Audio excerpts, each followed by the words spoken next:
Part 3 की शुरुआत वहीं से होती है जहां से पिछला पार्ट खत्म हुआ था। गुआन के हाथ से वो क्रॉस गायब हो जाता है, इसीलिए वो बहुत परेशान होता है क्योंकि उस क्रॉस के निशान में ही उसकी सारी पावर्स थीं। दोही गुआन के पास जाती है और कहती है कि थैंक गॉड हम बच गए, पर उसका सर अभी भी चकरा रहा था। वो अपने सर पर जैसे ही हाथ रखती है, गुआन उसके हाथ में वो होली क्रॉस देख लेता है। उसे समझ नहीं आ रहा था कि मेरा क्रॉस इसके हाथ में कैसे चला गया। तभी पानी की लहरें पत्थरों से टकराती हैं और उनके ऊपर गिरने वाली होती हैं, और तभी दूही के हाथ का वो क्रॉस ग्लो करता है और पानी उनके ऊपर ही रुक जाता है, जो देखकर दूही तो टोटल शॉक्ड रह जाती है। वहीं गुआन भी हैरान होता है। वो कहता है कि थोड़ी देर पहले तो मेरी पावर्स काम नहीं कर रही थी, तो फिर अभी से ये सब कैसे हुआ? तो दूही उसे शॉकिंगली पूछती है कि आखिर यहाँ पर हो क्या रहा है और तुम कौन हो? मगर गुआन उल्टा उससे पूछता है कि आखिर तुमने मेरे साथ क्या किया है? दोनों एक दूसरे को हैरान होकर देख रहे होते हैं कि तभी दूही बेहोश हो जाती है और गुआन उसको पकड़ लेता है। फिर हमें फ्लैशबैक दिखाया जाता है पानी में इनके गिरने के बाद का, जब गुआन के हाथ से वो क्रॉस दूही के हाथ में ट्रांसफर हुआ था। तभी ही दूही भी बेहोश हो गई थी और उसके जस्ट बाद गुआन को भी होश आ गया था और उसी ने दोही को बाहर निकाला था। इधर दोही को हॉस्पिटल में होश आता है और उसके माइंड में अभी भी वो सब यादें चल रही होती हैं। वो जल्दी से उठ जाती है और मिस शिन को बताती है कि शायद मुझे बहुत ही ज्यादा बुरा ख्वाब आया था, जिससे अभी मेरा सर बहुत दुख रहा है। लेकिन तभी गुआन यहाँ पर आकर उसका सर दबाने लगता है और गोही बहुत शौक हो जाती है। मगर गुआन तो उसकी बहुत केयर कर रहा था। वो कहता है कि मैं तुम्हारे लिए बहुत परेशान था, अच्छा हुआ तुम्हें होश आ गया। दूही को लग रहा था कि ये अभी भी कोई सपना है, मगर गुआन कहता है कि ये रियल है। तभी दूही मिस चिन की तरफ देखती है तो मिस चिन कहती है कि गुआन ने ही मुझे आपकी इस कंडीशन के बारे में बताया था और तभी हम आपको यहाँ पर ले आए। हॉस्पिटल देखकर दूही तो हैरान हो जाती है और कहती है कि मैं यहाँ पर कब से हूँ। मिस चिन बताती है कि 5.5 घंटे हो गए हैं। गुआन फिर से उससे पूछने लग जाता है कि क्या तुम ठीक हो? क्या तुम्हारा सर चकरा तो नहीं रहा या हाथ पैर मूव करने में कोई प्रॉब्लम तो नहीं आ रही? उसकी ये सभी हरकतें देखकर दूही उसको कहती है कि आखिर तुम इतना अजीब क्यों बिहेव कर रहे हो? मगर गुआन तो अब भी उसकी केयर करने में लगा हुआ था। वो कहता है कि तुम्हें डॉक्टर ने रेस्ट करने के लिए कहा है, इसीलिए तुम प्लीज थोड़ी देर के लिए आराम करो। मगर दूही उसको देखती रहती है। मिस चिन कहती है कि मैं डॉक्टर को बुलाती हूँ। उसके जाते ही दूही गुआन से पूछती है कि आखिर चल क्या रहा है? तब गुआन गुस्से से कहता है कि वही तो मैं भी सोच रहा हूँ कि आखिर चल क्या रहा है। दूही कहती है कि तुम इतने जेंटल कैसे बन गए, वो भी मेरे साथ? गुआन कहता है कि तुम्ही ने तो कहा था कि जब अगली बार मिलो तो पोलाइटली बात करूं। तभी दूही कहती है कि इतना भी पोलाइट नहीं होना था। अब मिस चिन को लगेगा कि हम दोनों डेट कर रहे हैं। फिर दूही पूछती है कि उस आदमी का क्या हुआ जिसने हम पर हमला किया था? गुआन कहता है कि मैंने पुलिस को सारी इन्फॉर्मेशन दे दी है, वो जल्दी ही पकड़ा जाएगा। फिर वो अपने क्रॉस के निशान को दूही के हाथ पर देखकर कहता है कि क्या तुम ठीक हो? दूही कहती है कि बस मेरी बॉडी में थोड़ी पेन हो रही है, तुम अपना बताओ। गुआन कहता है कि मैं तो बिल्कुल भी ठीक नहीं हूँ, इसीलिए तो मैं यहाँ पर तुम्हारे जागने का वेट कर रहा था। फिर दूही उसको कहती है कि ये टैटू मेरे हाथ में कैसे आया, कितना भद्दा दिख रहा है। ये कहकर वो उसको मिटाने की कोशिश करने लग जाती है। फिर गुआन उसको रोकने के लिए उसका हाथ पकड़ लेता है, लेकिन दूही तो रुकने का नाम ही नहीं ले रही थी। वो पानी मारकर उसको मिटाने की कोशिश कर रही थी। वहीं गुआन उसको रोकता है और कहता है कि प्लीज इसको कुछ मत करना, तुम इसको खराब कर दोगी। तभी अचानक दूही को कल रात के बारे में सब कुछ याद आ जाता है, उनका पानी में गिरना और फिर पानी का अचानक से उनके ऊपर आकर रुक जाना। इससे वो तो शौक हो जाती है, पर दूही कहती है कि शायद मैंने कल रात कुछ ज्यादा ही ड्रिंक कर ली थी। फिर वो गुआन से पूछने लग जाती है कि हम दोनों तो साथ थे, तो हम रात को कहाँ गए थे और ये बकवास सा टैटू मेरे हाथ में किसने लगा दिया? फिर वो कहती है कि मैं इस टैटू को हटाने जा रही हूँ। गुआन उसको कहता है कि तुम कहीं भी नहीं जा सकती। गुआन उसको कहता है कि मेरे टैटू को छूने के बारे में सोचना भी ना। दूही कहती है कि ये हाथ मेरा है, मगर गुआन कहता है कि ये टैटू मेरा है, मुझे पता नहीं है कि ये तुम्हारे हाथ में कैसे चला गया है। दूही कहती है कि क्या तुम्हारा दिमाग खराब है, मेरा हाथ छोड़ो। मगर गुआन तो उसका हाथ ही नहीं छोड़ता और कहता है कि पता नहीं तुम मेरे टैटू के साथ क्या करोगी। इसीलिए दूही गुआन को दूसरे हाथ से थप्पड़ मारने लगती है, मगर तभी गुआन की पावर्स काम करने लगती हैं, इसीलिए वो अपनी पावर से दूही के हाथ को रोक लेता है। दूही अपना हाथ मूव ही नहीं कर पा रही थी, इसीलिए वो बहुत हैरान होती है। मगर जैसे ही गुआन दूही का हाथ छोड़ता है, उसकी पावर्स वापस चली जाती हैं और दूही के हाथ का जोरदार तमाचा पड़ता है गुआन के मुंह पर,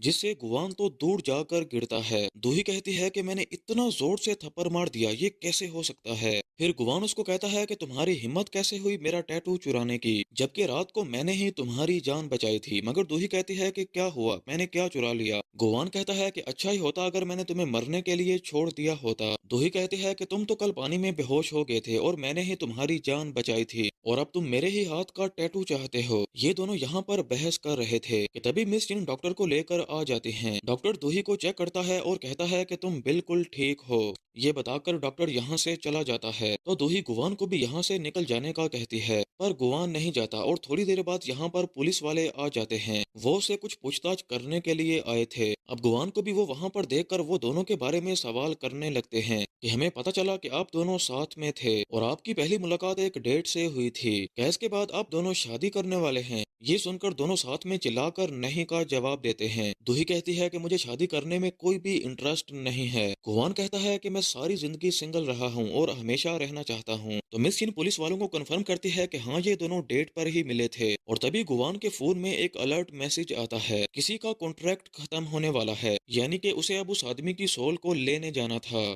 इसीलिए वो दूही को अपना ख्याल रखने के लिए कहता है, स्पेशली अपने हाथ का, और फिर अपने ऑफिस के लिए निकल जाता है। इधर मिस चिन पुलिस को कहती हैं कि इस एक्सीडेंट के बारे में बाहर किसी को भी पता ना चले और इस हादसे के बारे में तो उन्होंने मैडम जू को भी नहीं बताया था, क्योंकि दूही नहीं चाहती थी कि वो उसके लिए और भी ज्यादा परेशान हो। इधर गुवान अपने ऑफिस में आता है तो वो देखता है कि पार्क एक बुक पढ़ रहा है। गुवान को देखते ही वो किताब को छुपाने लग जाता है, मगर गुवान ने देख लिया था, इसीलिए वो उसको किताब वापस करने के लिए कहता है। लेकिन पार्क कहता है कि नहीं, मुझे भी इसे पढ़ने का पूरा पूरा हक है, और फिर वो भागते हुए ही किताब पढ़ने लग जाता है, जिसमें वो एक जगह पर पढ़ता है कि अगर डीमंस डील को सही से ना कर पाए, कॉन्ट्रैक्ट खत्म होने के बाद किसी की सोल को वापस ना लेके आए, तो उसकी सोल को जहन्नम में डाल दिया जाता है। ये पढ़कर पार्क बहुत हैरान होता है, मगर गुवान उसे बुक छीनकर उसको डांटने लग जाता है। पार्क गुवान को कहता है कि मैं आपका बटलर हूँ, मैं फैमिली की तरह आपके साथ रहता हूँ, इसीलिए मुझे भी पढ़ने दिया करें। फिर गुवान कहता है कि तुम्हें ये मिली कहाँ से, मैंने तो इसे छुपा कर रखा था। पार्क कहता है कि मैं तो बस सफाई कर रहा था और अचानक से ये मेरे हाथ में आ गई। गुवान उसको कहता है कि इस बुक में मेरे बारे में लिखा हुआ है और बहुत कुछ इम्पोर्टेंट है, इसीलिए मैं तुम्हें वार्न कर रहा हूँ कि इससे दूर रहना। फिर पार्क उससे पूछता है कि क्या सच में अगर आपने कोई डील सही से नहीं की तो आपको हेल में डाल दिया जाएगा। गुवान कहता है कि हाँ, यही सच है। तो पार्क को उसकी फिक्र होने लगती है। वो कहता है कि आपको नया डील कितने दिनों में करना पड़ता है। गुवान कहता है कि पता नहीं, ये तो मुझे भी नहीं पता, पर अभी तुम ये सब छोड़ो। फिर वो उसको दूही का बिजनेस कार्ड देता है और कहता है कि इसके बारे में पूरी इन्फॉर्मेशन निकालो।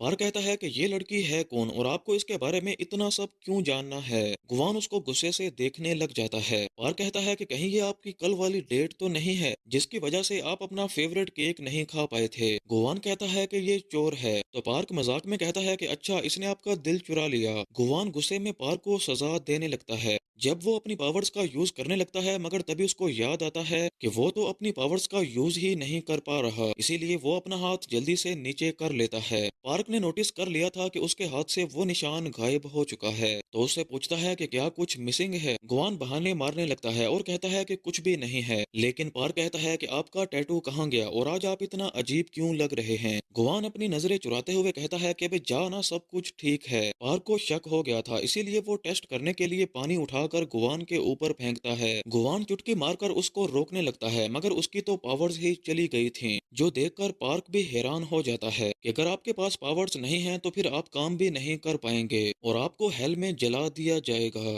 फिर हमारा क्या होगा, हमें सैलरी कौन पे करेगा, मैंने अभी अभी तो लोन लेकर अपनी कार ली है। गुवान उसको कहता है कि तुम्हें अभी भी अपनी कार की परी है, इधर मेरी पावर्स चली गई हैं। फिर पार्क कहता है कि अच्छा, तो इसी लड़की ने आपकी पावर्स चुराई हैं। गुवान कहता है कि पता नहीं यार, हुआ क्या, हम दोनों पानी में डूब रहे थे और जब मैं सुबह उठा तो वो क्रॉस गायब था, इसीलिए इस लड़की के बारे में सब कुछ पता करके मुझे बताओ। ये कहकर वो सोल को कलेक्ट करने के लिए निकल जाता है। पार्क कहता है कि आपके पास तो पावर्स ही नहीं है, तो फिर आप उस आदमी की सोल को कैसे निकालेंगे। गुवान अपने फुल ओरा में कहता है कि मैं एक डीमन हूँ ब्रो, इसीलिए मुझे कई 100 सालों से इसका एक्सपीरियंस है, ये काम तो मैं चुटकियों में कर सकता हूँ। ये कहकर वो सोल को कलेक्ट करने के लिए चला तो जाता है, पर वो आदमी एक एथलीट था, वो भी एक बॉक्सर, जो गुवान की ही धुलाई कर देता है। फिर गुवान उसको कॉन्ट्रैक्ट दिखाता है और कहता है कि तुम्हारा कॉन्ट्रैक्ट खत्म हो चुका है, इसीलिए वादे के मुताबिक अपनी बॉडी को छोड़ो और मेरे साथ चलो। लेकिन वो बॉक्सर तो उल्टा गुवान को ही धमकाने लग जाता है। तो गुवान कहता है कि तुम इंसान नहीं सुधरने वाले, ठीक है, एक एक करके आ जाओ, मैं सभी को सबक सिखाता हूँ। और इसीलिए वो सारे बॉक्सर गुवान की बहुत धुलाई करते हैं। अभी गुवान उनसे बचकर भागने लगता है कि दूसरी तरफ से और भी ज्यादा बॉक्सर आ जाते हैं। इसके बाद वो खिड़की से नीचे कूद जाता है, मगर नीचे जाकर भी उसकी अकड़ कम नहीं होती। वो उस बॉक्सर को कहता है कि बस थोड़ी देर के लिए रुक जाओ, मैं तुम्हें अभी आकर सबक सिखाता हूँ। और ये कहकर वो उसको मिडिल फिंगर दिखाने लग जाता है। ऊपर से वो बॉक्सर भी उसको मिडिल फिंगर दिखाने लग जाता है और फिर गुवान वहां से गुस्से से चला जाता है। फिर हम दूही को देखते हैं जो हॉस्पिटल से डिस्चार्ज लेकर आ गई थी। दूही कहती है कि कल वो गुवान अकेले बैठकर रेस्टोरेंट में खाना खा रहा था। फिर रात को जब उस किलर ने मुझ पर अटैक किया था, तब भी अचानक से वो मुझे बचाने आ गया था। ये कोई को इंसिडेंट तो नहीं हो सकता, वो जरूर किसी प्लान के साथ ही मुझे अप्रोच कर रहा है। मिस यिन पूछती है कि कैसा प्लान हो सकता है। दूही कहती है कि वो कह रहा है कि उसने मुझसे कोई डील की है। तभी मिस यिन बताती हैं कि मैडम जू की बेटी सुवान ने जॉन के नए जूस के बारे में गलत आर्टिकल पब्लिश करवाया था। उसकी वजह से उनकी कंपनी के शेयर 10% से भी ज्यादा डाउन हो चुके हैं। इसीलिए दूही मिस यिन को कहती है कि उस पर नजर रखो। और अभी वो मैडम जू से मिलने के लिए निकलती है। इधर हमें उस अटैकर को दिखाया जाता है जिसने दूही पर हमला किया था, और उसी ने ही दूही को जिसने इन्फॉर्मेशन दी थी उसको भी मारा था। उसके रूम में हम देखते हैं कि बहुत सारे मास्क पड़े हुए हैं और सामने काफी सारी गर्ल्स की फोटोज भी होती हैं, जिनमें से अभी उसका टारगेट दूही है। तो आखिर ये है कौन और दूही के पीछे क्यों पड़ा है, ये हम जानेंगे अगले पार्ट में।